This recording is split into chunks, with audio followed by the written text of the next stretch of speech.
অনেক ক্ষয়ক্ষতি হয়েছে। এই ক্ষয়ক্ষতির পরিমাণ তো আমরা মানে দিতাম পারতাম না, কিন্তু তবু আমি যথাসাধ্য চেষ্টা করব। আমি SDM সাহেবের সঙ্গে কথা কমু যে কিভাবে হেরে আর্থিক সহায়তা আমরা করতে পারি, যতটুকু করা যায়। হ্যাঁ। আমি চরিলাম হাজি ব্লকের চেয়ারম্যান খেলা ভূমিক দেবনাথ আমার নাম। আমি আইসি আমার পাশের বাড়ির ছোট ভাই পঙ্কজ দেবনাথ, হের গড়ের চালটা পুরাটা উড়াই লইয়া গেছে গা। তো এই সংবাদ পাওয়া মাত্র তার গড়ে থাকুন যায় না। তো আমি আইসি ওখানে আমি চেষ্টা করুম হেরে কিভাবে সরকারি একটা আর্থিক সহায়তা করণ যায়, এই কারণে আমি এই বাড়িতে আসা। আপনার সাথে আর কে আইছে? আমার সাথে আমার উপপ্রধান উত্তম দেবনাথ, উত্তর চরিলামের উপপ্রধান উত্তম দেবনাথ আইসে।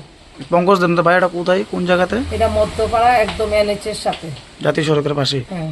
তুফানে গোটা গাছ আমের ঠালা ভাঙ্গা পড়ছে ঘরের ভিতরে পইরা। আমি তো ঘরের ভিতরে আটকা দেখি কি শব্দ হয়েছে বাইরিয়া দেখি এ আমের ঠালা ভাঙ্গা পড়ছে, ঘরের তুলি বিছনা ফাড়ি সব ভিজে গেছে গা।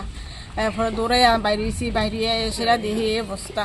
এরপরে আমি গরিব মানুষ, আমি ফলাফান লইয়া এমনি চলি, এটার ভিতরে থাকি। আমার এটা বসত ঘর, এই ওখানে তো এই চাল ভাঙ্গা কি অবস্থা। আমার এক ছেলে এক মেয়ে।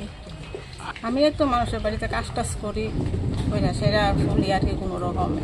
ঘরের তো তুলি দেওয়া জলপট্টা আছে, এরপরে দেওয়া ইয়ারও ভেঙে গেছে, তুলিরা ভেঙে গেছে গা। এটা উত্তর চইলাম মধ্যভাড়া। হয়তো আমার এটা ক্ষতিপূর্ণ দিওনের লাগিয়া সাহায্য করতো।